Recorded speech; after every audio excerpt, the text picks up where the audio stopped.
Bapak Ibu, rekan-rekan media yang kami hormati, Assalamualaikum warahmatullahi wabarakatuh. Saya akan sampaikan 3 hal arahan dari Bapak Presiden di Ratas. Yang pertama mengenai kesiapan menghadapi lonjakan kasus aktif pasca liburan. Yang kedua mengenai program vaksinasi. Dan yang ketiga mengenai pekerjaan yang harus kita lakukan di sisi hulu untuk mencegah kenaikan dari kasus aktif secara terus-menerus. Yang pertama mengenai kesiapan pasca liburan. Bapak Ibu sekalian, jumlah tempat tidur yang dibutuhkan untuk merawat di rumah sakit, hitung-hitungannya sederhana. Adalah 30% dari kasus aktif. 30% dari kasus aktif membutuhkan perawatan di rumah sakit. Sebagai informasi Bapak Ibu, di bulan November kasus aktifnya sekitar 50 ribuan. Sekarang kasus aktifnya 120 ribuan. Jadi dengan hitung-hitungan mudah tadi, di bulan November kita hanya butuh 15.000 atau 30% dari 50.000 tempat tidur. Sekarang butuhnya 36.000. 30% dari 120.000. Jadi dalam waktu 1 bulan kita harus menambah jumlah tempat tidur untuk pasien COVID dari 15.000 ke 36.000. Ini masalah yang akan kita hadapi minggu ini, minggu depan, sampai dengan akhir Januari atau awal Februari. Apa yang sudah kami lakukan? Kami sudah menghimbau kepada seluruh rumah sakit, baik di rootnya maupun pemiliknya. Kenapa? Karena banyak rumah sakit yang kami lihat, bornya masih rendah tapi sudah penuh dan pasien COVID tidak masuk. Kenapa? Karena contohnya rumah sakit punya 100 kamar, 100 tempat tidur, yang dialokasikan buat pasien COVID hanya 10. Jadi otomatis dia masih kosong bornya, tetapi kalau COVID masuk tidak bisa karena tempatnya cuma 10. Saya minta ini cara yang paling cepat untuk menambah jumlah kamar, mengantisipasi puluhan ribu pasien baru yang akan masuk. Saya minta tolong semua dirut rumah sakit, semua pemilik rumah sakit, tolong konversikan bednya yang tadinya bukan untuk COVID menjadi COVID. Yang tadinya cuma 10% jadi 30% atau 40%. Secara temporer saja. Sambil kita bisa menghadapi lonjakan yang membutuhkan puluhan ribu bed baru. Ya, itu yang pertama. Terkait dengan menghadapi Nataru ini. Yang kedua, pasti akan kekurangan dokter dan perawat. Saya sudah merelaksasi beberapa aturan yang mengizinkan agar perawat-perawat yang belum memiliki surat tanda registrasi atau STR resmi boleh langsung masuk bekerja. Itu ada sekitar 10.000. Saya sekarang sedang mengkaji dengan tim ID dan tim Kemenkes agar dokter-dokter juga bisa begitu. Ada sekitar 3.000 sampai 4.000 dokter yang bisa kita masukkan. Jadi di masa pandemi ini memang kita butuh juga tenaga-tenaga perawat karena kasihan mereka sudah letih yang ada sekarang. Jadi kita akan dorong aturan apa yang kita bisa relaksasi. Yang ketiga yang juga akan kami lakukan mengenai tambahan obat dan fasilitas. Itu banyak obat-obat yang dibutuhkan seperti imunoglobulin, anti interleukin 6, kemudian plasma konvalesen, ada juga fasilitas seperti high flow nasal cannula yang dibutuhkan ya untuk bukan ventilator ya, ini yang sebelum ventilator itu nanti akan kita siapkan. Tapi saya juga minta menghimbau rumah sakit di bawah saya punya anggaran sendiri. Kemudian Pemda-Pemda juga tolong dibantu obat-obatan fasilitas ini disiapkan. Kalau kurang nanti kami akan bantu negosiasi langsung dengan beberapa obat-obatan yang kami dengar susah seperti anti interleukin 6 maupun yang juga imunoglobulin. Itu dua lagi susah kategori itu. Saya akan panggil sore ini dan saya akan minta supaya mereka bisa menyediakan. Yang terakhir ini buat masyarakat terkait dengan pandemi pasca liburannya. Bapak Ibu, rumah sakit itu akan penuh. Karena memang kasus aktifnya naik, 30%-nya naik. Yang saya ingin sampaikan, kita mesti memperhatikan, mesti mendengarkan, mesti melihat kondisi dari nakesnya kita. Mereka sudah sangat under pressure.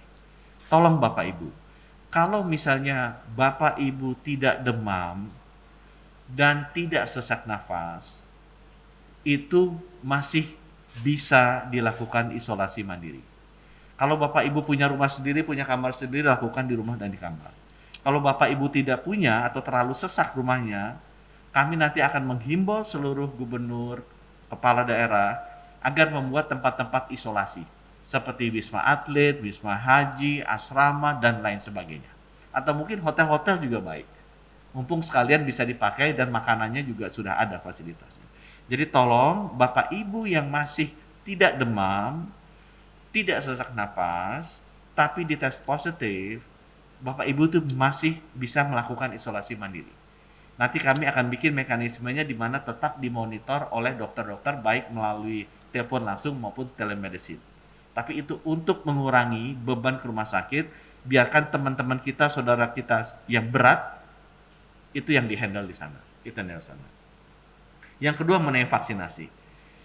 Insya Allah Bapak Ibu kita akan mulai di hari Rabu dan akan dimulai oleh Bapak Presiden. Berita baik dari MUI juga sudah keluar. Insya Allah berita baik dari BPOM juga bisa segera menyusul karena kita tidak mungkin, sekali lagi, pemerintah tidak akan mendahului persetujuan dari BPOM karena BPOM adalah badan independen yang secara saintifik berhak untuk menentukan apakah vaksin ini layak atau tidak. Jadi sama sekali kita tidak akan melakukan vaksinasi sebelum memang approval dari BPOM itu keluar. Ya. Ada banyak pertanyaan mengenai KIPI, kejadian ikutan pasca imunisasi. Saya dengan Pak Menko sudah menampung masukan itu dan kita berusaha dengan bantuan Pak Menko akan sesegera mungkin memberikan penjelasan begitu nanti keputusannya sudah resmi akan dibuat. Tapi kita sudah mendengarkan masukan-masukan mengenai hal-hal yang terkait dengan KIPI atau kejadian ikutan pasca imunisasi. Saya mesti sampaikan sedikit berita yang harus kita refleksikan bersama adalah bahwa distribusi ini membutuhkan jalur dingin, jalur logistik dingin. Dan itu memang ternyata lebih kompleks daripada yang kita duga sebelumnya. Sehingga saya kemungkinan akan sangat butuh bantuan, baik itu dari pemerintah pusat, pemerintah daerah, maupun badan usaha swasta, untuk bisa bahu-membahu membantu kami. Kalau nanti ternyata ada kesulitan untuk bisa menyalurkan 426 juta vaksin ini sampai seluruh pelosok Indonesia melalui jalur logistik dingin. Kalau saatnya tiba, nanti mohon teman-teman, mari kita bantu bersama-sama. Ya. Ada sedikit berita baik, 15 juta bahan baku vaksin akan datang insya Allah besok dari Sinovac. Ini akan bisa diproses oleh Bio Farma dalam jangka waktu 1 bulan, sehingga nanti di awal Februari kita sudah punya 12 juta vaksin jadi dari 15 juta bahan baku ini. Ada berita baik juga disampaikan oleh Ibu Menlu, kerjasama multilateral kita dengan Gavi juga kelihatannya akan menghasilkan keputusan yang baik. Diharapkan bahwa minimal 54 juta dosis, maksimal bisa menjadi 108 juta dosis, vaksin gratis kita bisa dapatkan dari Gavi, dan berita baiknya mungkin itu bisa datang lebih cepat. Either di akhir Februari atau di awal Maret. Dan vaksin yang datang dari Gavi pilihannya adalah Pfizer, AstraZeneca yang sudah dapat izin EUA-nya, yang belum dapat izin EUA-nya dan Moderna, 3 itu Pfizer, AstraZeneca, Moderna yang sudah dapat izin persetujuan dari negara asalnya, dan ada satu lagi Novavax. Kami sekarang lagi berdiskusi dengan Pak Menko jenis apa yang kita mau ambil. Karena vaksin-vaksin ini, Bapak Ibu, ini bisa diberikan di atas usia 60 tahun. Di atas usia 60 tahun. Mungkin yang terakhir yang kami ingin sampaikan, Bapak Ibu, apa yang kita lakukan itu sifatnya semua dihilir. Semua itu menghandle akibatnya. Semua itu reaktif. Kita harus pelan-pelan bergeser ke cara penanganannya proaktif di hulu dan penyebabnya. Kita sekarang sibuk ngepel lantai Karena setiap kali hujan bocor kita mesti ngapel lantai. Tapi kita kadang-kadang lupa bahwa yang harusnya kita lakukan adalah menambal atapnya. Untuk itu Bapak Ibu, yang namanya menambal atap, yang namanya sisi hulu agar rumah sakitnya tidak penuh, tidak banyak saudara kita meninggal, tidak banyak tenaga kesehatan kita yang juga terpapar, tolong kita harus, saya ulang lagi, kita harus membantu mereka dengan mentaati protokol kesehatan. Kita harus selalu memakai masker, kita harus selalu menjaga jarak, dan kita harus selalu mencuci tangan. Bapak Ibu, kalau kita lihat banyak video yang berkeliaran menunjukkan bahwa orang sudah lupa 3 hal ini penting. Siapa yang akan terkena? Yang akan terkena adalah teman-teman kita, saudara-saudara kita, terutama tenaga kerja kesehatan yang sampai saat ini sudah lebih dari 500 meninggal dunia. Tolong Bapak Ibu, sekali lagi saya minta tolong, patuhi protokol kesehatan. Pakai masker, jaga jarak, cuci tangan, dan jangan berkerumun. Jangan berkerumun.